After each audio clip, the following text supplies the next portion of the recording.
Mike, you were a bit nervous before the screening.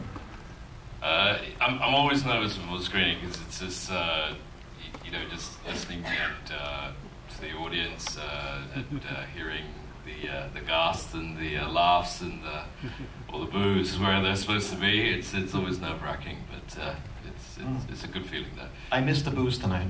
I popped out to the bathroom. So why a Western? It's not the first Indonesian Western we've seen in the last year.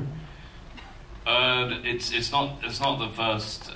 It is. I would say. I mean, we had Molly's film, Molly Sura's film, which was played here this year, right? And opened in June 22nd in New York, Marlena. That was a Western, but more in a, I would say, in a traditional sense. I wanted to bring something a little bit more fantastical and really showcase a combination of two things: the history of Indonesia in a sort of like rather condensed form, rather fantastical form, and then I'm a big fan of the genre of the westerns as well, and I'm a big fan of Hollywood westerns, and especially when the spaghetti westerns came out with Sergio Leone, and then Hong Kong cinema has had a lot of influence through westerns. John Woo, Johnny To. Call those the dim sum westerns, and now it's our turn to call it like the nasi goreng western. So it's like well, some people say satay western, but yeah, it's a genre that has very strong thematics, revenge, justice, love, and everything combined. And we've never seen that in Indonesia, so I thought, well, why not do something a bit different? Just for the record, I'm not Dutch. No, I don't think so, right? But we thought you were. So Rayya, how did you develop this project? You've been involved for a long time in this project, and how did you approach the story? Actually, I came quite last minute to this project. I met Mike after I met Mike 4 years ago, and then we bumped into each other again about a year and a half ago. And he was kind of stuck in the script. He was doing it all alone. And he says, like, hey, do you want to read it? I was like, yeah, sure. And it's something, I've always been interested in the project because I thought this is very different, very interesting. And I've never done an action film before. So it was very interesting, very challenging. I was like, what are the references? What do I have to watch? I'll watch Godless, watch Tombstone. I was like, okay, I've never seen any of these films or series before. But the basics were already there in the script, so I kind of just helped a little bit. And how many years was this film in development, Mike? The idea came about 3 years ago, and it was just gestating for a long time. And I've been writing for a while, but mostly producing. I've been producing a lot of directors coming out of Indonesia and Singapore, and my priority was to focus on being a producer for those projects, and I wasn't one to push my own work, so it took a while, and took a while for me to have enough guts to kind of show the project to people to see whether it had any merits, and I started showing it around. That's why it took time, and it gained momentum, and then suddenly all the funding came through, and it happened. And the film actually opens in Indonesia on the 19th of July? Yes, we're actually flying back tomorrow we have a gala premiere on the day we arrive again, and it's going to be exciting to see a local audience react to it, and then it opens nationwide the next day on the 19th. Let's start taking questions from the audience. Right, there's some very eager audience people right there. Is a microphone coming to you? I mean, I can project, but so I have a lot of questions. Let's take one. Okay, can I do like a two-part? Only if you're really, really clever. Okay. Well, okay. So the first part is I kind of want to also ask about the historical background of the title. You said, so. Hello? Oh, okay. So I wanted to ask about the historical background of the title. It's Buffalo Boys. Did you also, I don't know, grab experience, history from, I guess, Buffalo Soldiers as well? And I kind of wanted to know more, I guess, about the American background of that. The second part of that question is, they're kind of not related, but in terms, it's really great to see like a Southeast Asian director and producer and creator behind this film. But I wanted to ask also how you felt about depicting really visceral violence on the screen, which was very hard for me to watch. And I understand that some of that escalating violence was sort of necessary to reach that moment of catharsis, of revenge. But I wonder, you know, how did you grapple, I guess, with depicting that sort of violence, especially, you know, it's really, a lot of these movies are, people will see the violence of brown and black bodies on the screen. So I guess how did you kind of grapple with that, or maybe didn't grapple with that? And I guess you must decide for the box office also, Indonesia. Of course, of course. Yeah, I can answer that question two parts. First part really. Well, Buffalo Boys. I did a lot of.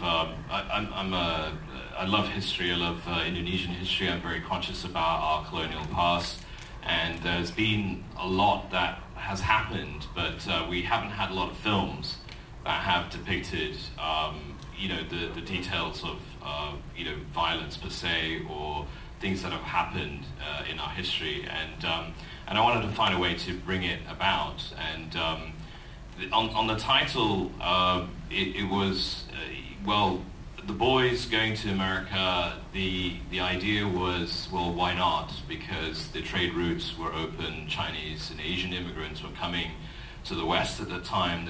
They were traveling, and there was a big sort of like diaspora movement from Southeast Asia up into the United States, and I thought, why not? I mean, this is a parallel universe of what if and why nots, and if these boys and their uncle ended up in the trade routes and ended up as immigrants coming to America, working on the railroads, like many Asians did come to the west of America at that time. You know, it was a possibility, and so that was the basis of it. I researched many different characters of within Dutch history, and I kind of put them into one, Van Traag, you know, and even trying to find a name that was evil enough to say, you know, and casting for him was tough because I wanted to find someone who was able to embody the evil, but not necessarily just make it two-dimensional. Something a little bit more character-driven, which is important. I didn't want to, you know, make it so flat. And just leading on to the violence, I produced incredibly violent movies for the sake of entertainment, and a lot of those movies are shock value, and really just there to get the audience to react to a piece of entertainment that would drive box office. As a producer, I've been doing a lot of those films, whether it's the action or the gore. But I've been very conscious over the years of producing those films and making films that actually are a little bit more thoughtful, about history, about culture, about character, emotions. And that's why this film, a lot of people call it an action film, but I look at it, I've been looking at it time and time again, and I see it as not completely an action film, because it has a lot of moments that depict a lot more character, a lot more moments than I usually do in some of my other films that I produce. And I don't mean it for shock value. What I mean in the violence is, I was talking to someone the other day about it, is there is a innovation in beauty in violence, and there is a there is a significance in what we do to tell a stronger message. I'm not shying away from the history and making it relevant, and sometimes these things have happened, but I'm packaging it in a way that could be entertaining as well as thoughtful, as opposed to just being totally just too much in your face. So there are a lot of, when I first met Rayya and showed her the original script, it was, I think, a lot more bloody. And so Rayya, with her wisdom, and looked at it and said, Mike, is this really necessary? And I think, yeah, Rayya, it's because, we're able to push the boundaries of businesses, and she was able to, talk to me about finding the hard lines, the emotional moments, and it was really good being able to work with Rayya and being able to establish that balance. Yeah. So in terms of violence, I'm not a big fan of depicting violence for the sake of violence, but it needs to have an angle, and it needs to make sense. It doesn't make sense to everybody, but also, again, it needs to entertain and be thoughtful at some point. I hope I answered that question as best as I can. Yeah, thank you. And thank you, Rayya, for helping him out. Thanks for the great questions. More questions, please? Oh, can we pass the mic to this hand? I can see also blue shirt. Right here. Thank you. First off, great movie. Regardless of the intentions of the filmmaker, the Western genre is, at its heart, a genre about colonialization, about the expansion of American civilization into the West and the displacement of Native communities. And this is, I've noticed that most foreign Westerns, countries that make Westerns that are not from the West, they tend to have decolonial narratives. What do you think it is about the Western genre that is based on the subjugation of Native races that really appeals to decolonial narratives like this one? Well, gosh, you have to think for a second, right? The colonialization is a subject matter that I didn't want to again make flat. There were different aspects of the film, like for example, the people that surround Van Trapp are what we call we call them half mixed blood parentage, and in those days when I was researching, people of mixed parentage, Dutch or local population, didn't have a status. They were neither part of the colonial group, and neither were part of the native group. They had this very odd limbo, this space. So Dros is a mixed blood. Cohen, Adri, Mango, myself, included. I wanted to put a little thing in there to kind of represent a lost group of people that never really had a story to them, and not a lot of people know about this, and that was really part of the extent of the result of the colonialization. But yeah, it's what we see here. It's really a really packaged part of the whole history of Indonesia, and it's very difficult to talk about the whole 300 to 400 years of our history in such a short period. But these are just moments in time. But yes, I've taken there's a lot of aspects of the West that you see here that are quite literal, like the saloon, the sort of like the final showdowns. I wanted to intentionally create this sort of like fantasy, so that you yes, it could have happened, but also it is a fantasy, like Quentin Tarantino would sort of like say, I think it was in Glorious Bastards, it was I forget exactly what the words are, but and it's very similar to the Star Wars in the galaxy far, far away. This is the parallel universe of what could have happened without going too far away.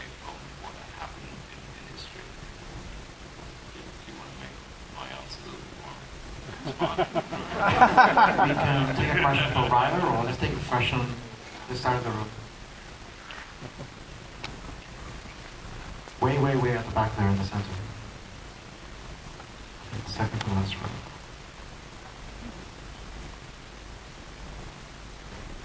I guess just in general, how far back does your love of the Western go, and what sort of drove you to incorporate the Western genre in with a history of Dutch colonialization in Indonesia? And I guess, are there any particular Westerns, whether classic or modern, that like more directly influence in this particular? I've been.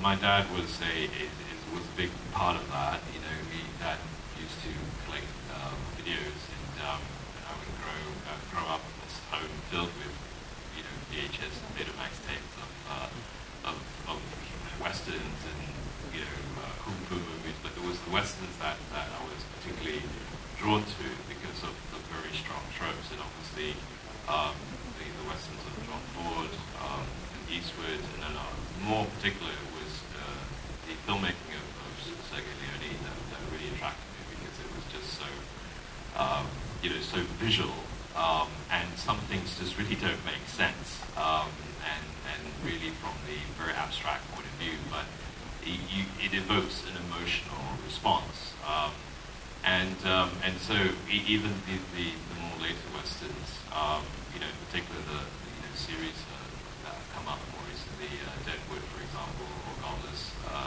have influenced me a lot. I mean, there's been a spin-off. We just Rayya and I wrote, and we just finished filming a series that is based on an offshoot of Buffalo Boys, but it's in English for HBO Asia. And again, we felt that there was just so much richness in the history and the genre that we just didn't want to leave it at one film, so we continued and made an 8-hour series. But that's the extent of the influence. Sorry? I think it'll be on HBO Go, that series? Yes, that series will be on HBO Go, that's right. Maybe next year? Towards the end of this year, actually, yeah. It's time for one more question. Okay, the same side of the room with the guy in the pink shirt. Always the guy in the pink shirt. Nice to see you again. Thank you. It's an excellent film. I think Sam Peckinpah, too, was such a great influence. If I'm right, this is your first directing. You produced many films. I had a great experience with it. I'm wondering what was unexpected for you when you moved as a director, what sort of surprises you might have had, and a little bit about that experience. Do you have like the next 3 hours? Yeah, we filmmaking is all about being prepared for the unexpected, because if it can go wrong, it will go wrong.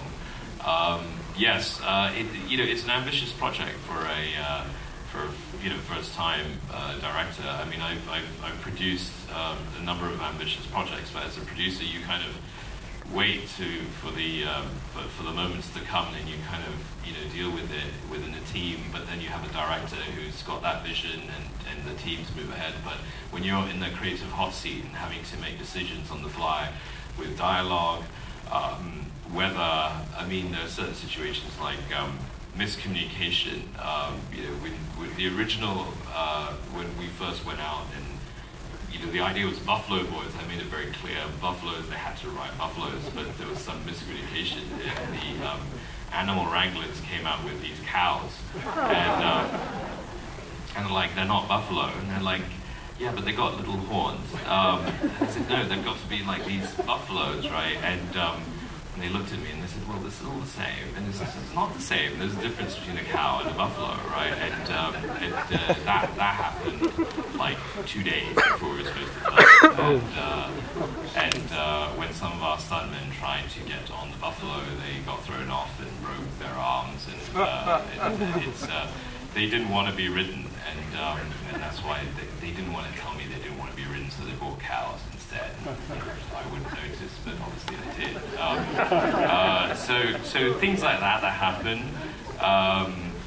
Everything from when you're playing with guns. They don't go off at the same time, and you know, things fall apart. You know, there's been many occasions when we're doing that showdown when the guns just fall apart, right? And the weather comes in and rains on you when you really need it, and there's no more days to film. You know, there's been many instances, and even dialogue, right? And just last minute, it just, that dialogue sounds weird. You know, we need to change it, and you know, we've got 2 minutes to write, you know, a page. so if anything could go wrong, it will. It's like, I mean, I always call like the script is like, you know, it's God's universe because you can control it completely. And then you go to production and that's mere mortals trying to like get it like the script. But of course nothing ends up like the script because you can't control everything. So we have these parts where many buffaloes. Okay, no, not many buffaloes. 2 buffaloes. And then it's like, okay, no buffaloes? It's like cows. Cows. No. But I mean, I think a month before our shoot, one of the main actors got into an accident, and he broke his leg and like ankle, everything. So we had to rewrite. Right, he's not going to do any action sequences. We need to rewrite that, and he's not going to do any of that. Well, that was Arana's character. You see him walking with a cane, but originally he wasn't supposed to walk with a cane. He was supposed to do some really swish moves. But it was, you know, it was 2 weeks before production, or 3 weeks. 3 weeks. Every day he's like, you know, in the field, like sort of boxing, like doing all these training, and then the next week he comes in like in a wheelchair. I'm like, what happened? Yeah, and the doctor says like he's not going to walk for 6 months. You know, he's got this like pin in his knee, and he's like, I'm going to walk next week, right? I'm going to do this, and he you know, to his credit, you know, he just said, I need just a little stick, and I'll do everything else, right? And so things like that happen, and you have to just change, and you just have to adapt. And yeah, those. I mean, I can tell you many more. It's coming back to what we right now. You know, yeah, it's a lot there. Alas, we're out of time. So, but just can I just say one more thing?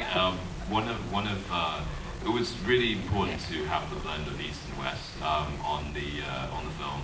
And I obviously from the visuals, the mix of East and West to the dialogue and the references, but also the music and the feel. And Yudi and Zeke, they're here, our sound designers, guys. Thank you.